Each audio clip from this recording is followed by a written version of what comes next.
আপনাদের সামনে আজকে পাকিস্তানের টি-20 ওয়ার্ল্ড কাপ স্কোয়াড নিয়ে আলোচনা করব। প্রথমে আপনাদের দু তিনটা কথা বলে রাখা ভালো, যে দু তিনটা কথা ইম্পর্টেন্ট। যে পাকিস্তানের অভিজ্ঞ যে ক্রিকেটার তারা কেন খেলছে না, কী কারণে বাইরে হয়েছে, তার প্রশ্ন আপনারা জানাবেন। পরে আমরা ভিডিও লাস্টে বলে দেব কি কারণে তারা খেলে না এবং কিসের কারণে তারা খেলতে পারছে না, সেটা আমরা বলে দেবো ভিডিও লাস্টে, আমি বলবো।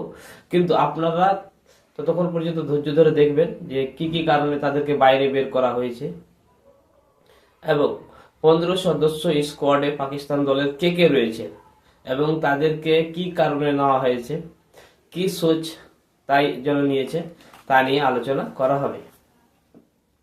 আপনাদের প্রথমে 15 সদস্যের স্কোয়াড বলে রাখি।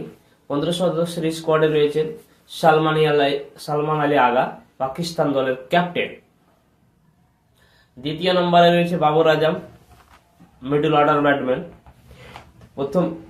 তৃতীয় নম্বরে রয়েছে ফাকার জামান, মিডল অর্ডার ব্যাটসম্যান। উসমান খান, মিডল অর্ডার ব্যাটসম্যান। টপ অর্ডারে রয়েছেন শাহজাদা ফারহান আর শাহিম আয়ুব, তারা দুজন মিলে ওপেনিং করবে।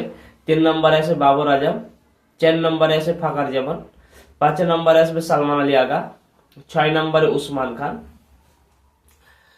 এবার অলরাউন্ডার ক্যাটাগরিতে রাখা হয়েছে তিনজন প্লেয়ারকে। একজন হচ্ছে সাদাব খান, দ্বিতীয়তে হচ্ছে মোহাম্মদ নওয়াজ, তৃতীয়তে হচ্ছে Faheem Ashraf. Fast medium bowling এ রাখা হয়েছে 4 জন fast medium bowling: Salman Ali Mirza, Mohammad Wasim junior, Shaheen Shah Afridi, Naseem Shah, Haris Rauf. এই 5 জন ছিল ফার্স্ট মিডিয়াম বোলিং।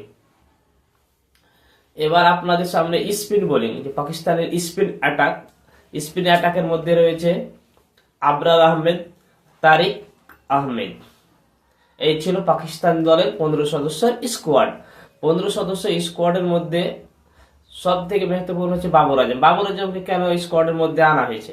বাবর আজমকে স্কোয়াডের মধ্যে আনার একটাই কারণ, যে তার অভিজ্ঞতাকে কাজে লাগিয়ে পাকিস্তান দল 2026 সালের টি-20 ওয়ার্ল্ড কাপ জেতার চেষ্টা করবে। কারণ এর আগে এশিয়া কাপে যখন পাকিস্তানের ওপেনিং জুটি 80 রান, 75 রান, 90 রানে যে ওপেনিং জুটি হয়েছিল, 100 রানে ওপেনিং জুটি হয়েছিল, সেইখান থেকে তারা 150 রান, 138 রান, 140 রানে অল আউট হয়ে যায়। সেই কারণে পাকিস্তান দলের যে ম্যানেজমেন্ট টিম, তারা ভেবেছে যে বাবর আজম অভিজ্ঞ প্লেয়ার, ভালো প্লেয়ার, ওডিআইতে 1 নাম্বার ছিল 2-3 বছর, তাকে তারা 2-3 বছর ওডিআইতে 1 নাম্বার ছিল, টি-20 র্যাঙ্কিং 1 নাম্বার ব্যাটার হিসাবে তিনি পরিচিত ছিলেন।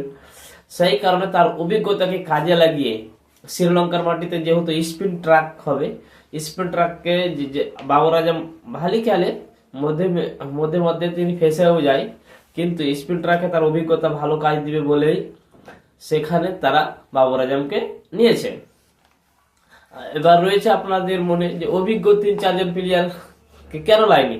ইফতিকার আহমেদকে বেশ কিছুদিন ধরে লাইনি আলোচনাতে ছিল।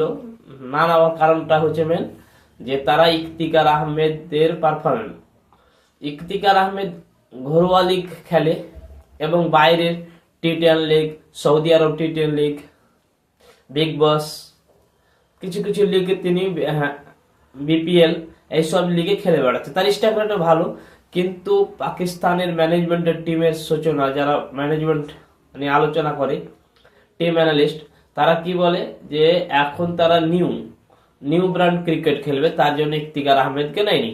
এবার রয়েছে আপনার আসিফ আলী, তেনাকে অনেক সুযোগ দেওয়া গেছিল, তিনিও কিন্তু ভালো খেলা খেলতে পারেনি। কিছু ম্যাচ তিনি জিতিয়েছেন, কিন্তু তা সত্ত্বেও তার পারফরমেন্স ভালো ছিল না। এবার আপনাদের সামনে মোহাম্মদ রিজওয়ান পাকিস্তানের একজন ব্র্যান্ডেড ক্রিকেটার।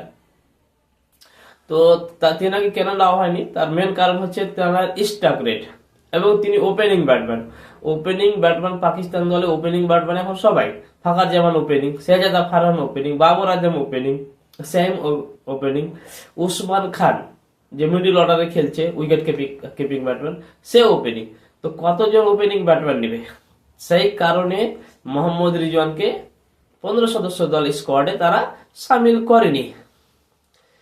এবার আপনারা প্রশ্ন করতে পারেন যে ওয়াসিম জুনিয়রকে কেন নিয়েছে।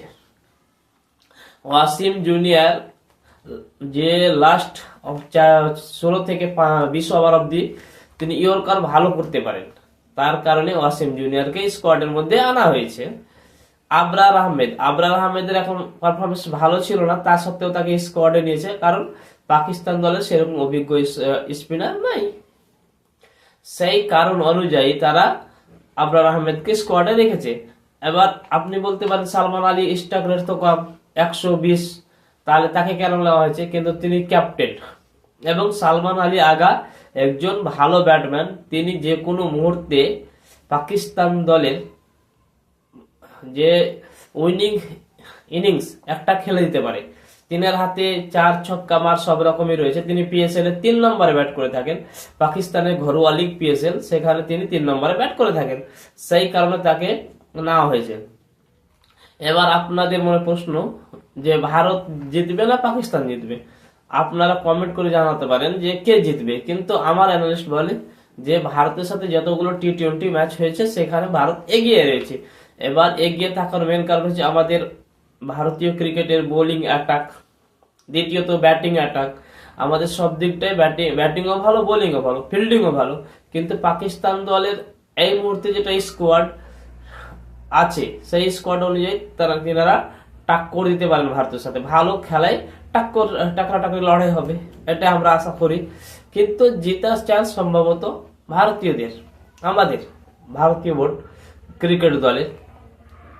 ভারতীয় ক্রিকেটের দলে যেমন অভিজ্ঞ রয়েছেন শুভম গিল, শ্রেয়াস আইয়ার, তারপরে সূর্য কুমার যাদব, তিলক বর্মা, অভিষেক শর্মা। আপনি এদের স্ট্রাইক রেট দেখেন তো পাকিস্তানের অনুযায়ী অনেক ভালো, বিশেষ করে অভিষেক শর্মা যদি 10 ওভার খেলে যায় তাহলে পাকিস্তানকে ম্যাচ থেকে বাইরে করে দিবে, এরকম তার স্ট্রাইক রেট রয়েছে। সেই কারণে বলি যে লাস্ট তরিক আপনারা দেখতে পাবেন খেলা, যে পাকিস্তান যে স্কোয়াড নিয়ে আলোচনা করলাম। এবার আপনাদের পরবর্তীতে কি কি কারণে তারা বাইরে গেছে এবং কি কারণে তাদের নেওয়া হয়নি, এবং পাকিস্তান ম্যানেজমেন্ট কি ভাবছে, এবার বাংলাদেশ ওয়ার্ল্ড কাপ খেলবে কি খেলবে না তা নিয়ে আপনাদের সামনে আলোচনা করা হবে পরবর্তী ভিডিওতে। তার জন্য আমার ডেসক্রিপশনে লিঙ্ক দেওয়া থাকবে, এবং সেই ভিডিওটি দেখবেন পরবর্তীতে, এবং আমার চ্যানেলটিকে সাবস্ক্রাইব করে লাইক দিয়ে শেয়ার করে সবাইকে দেখার সুযোগ করে দেবেন। Thank you. আজকের মতো